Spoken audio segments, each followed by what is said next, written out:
ابن حجر کہتے ہیں کہ ایک شخص کو میں نے ایک مقام پہ دیکھا،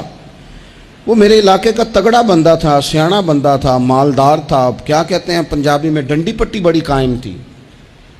بڑا اس کا دبدبا تنتنا تھا،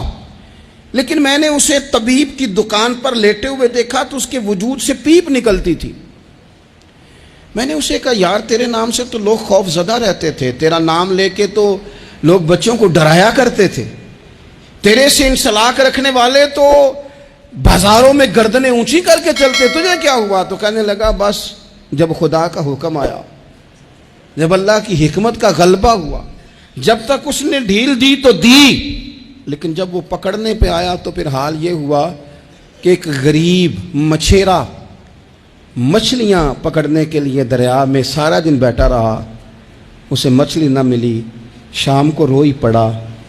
کہ مالک میرے تو بچوں کے پاس کھانے کو بھی کوئی شے نہیں، تو ایک مچھلی شام کو بڑی محنت کے بعد ایک بڑی مچھلی اس کے ہاتھ لگی۔ ان دنوں نہ مچھلیاں ملتی تھی نہ گوشت ملتا تھا، وہ بیچارہ ایک مچھلی لے کے جا رہا تھا اپنے گھر کی جانب، تو سامنے اسے میں آ گیا۔ جو طریقہ ہوتا ہے، کدھر لے کے جا رہے ہو،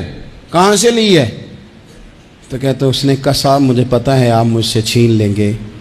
لیکن میرے بچے صبح سے بھوکے ہیں، یہی میرا روزگار ہے، آج مجھے کچھ نہیں میسر آیا، میں نے اس مچھلی کو لیا ہے،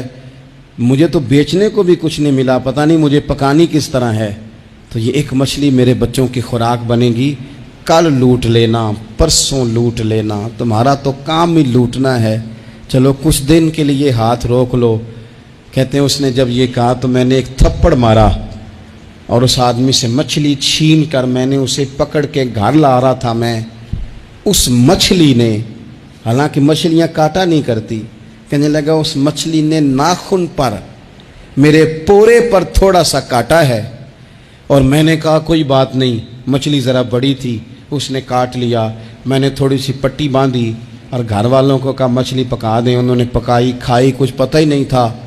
2-4 دن گزرے ہیں تو زخم آگے بڑھنے لگا ہے، طبیب کو دکھایا ہے تو اس نے کہا یہ تو انگلی کاٹنی پڑے گی۔ کہتا ہے وہ انگلی کٹوائی، 1 ہفتہ نہیں گزرا تھا کہ زخم آگے بڑھا، تو پھر وہ ہاتھ کی طرف بڑھا تو میں نے جا کے دکھایا تو اس نے کہا ہاتھ بھی کاٹنا پڑے گا، سارا بازو کٹوا چکا ہوں، رات کو نیند نہیں آتی، ایک لقمہ پیٹ میں نہیں گزرتا، میرے بچے، میرے بھتیجے، میرے بھائی، میرے عزیز گلی گلی اس غریب کو ڈھونڈتے پھرتے ہیں جس کا نام بھی ہم کوئی نہیں جانتے، تھک گئے تلاش کر کر کے، خدا جانے کہاں چھپ گیا اللہ کی اتنی بڑی زمین میں، وہ ملتا نہیں، میں سو نہیں پاتا۔ کہنے لگے شیخ میرے لیے دعا کر دو، مجھے کچھ نہیں چاہیے، بس وہ مجھے مل جائے اور میں اس سے معافی لے لوں، بس وہ مجھے معاف کر دے، 2 جملے معاف، جیسے بھی ہوگا میں منا لوں گا، بندہ درکار ہے۔ ابن حجر نے لکھا ہے، کہتے ہیں وہ تڑپتا رہا، روتا رہا، آہوزاری کرتا رہا، میں نے بھی اس کے لیے دعا کی کہ اللہ کرے وہ شخص تجھے مل جائے۔ پھر کچھ دنوں کے بعد مجھے کسی نے بتایا کہ مر تو گیا ہے تڑپ کے، پر اس سے معافی کا موقع میسر نہیں آیا۔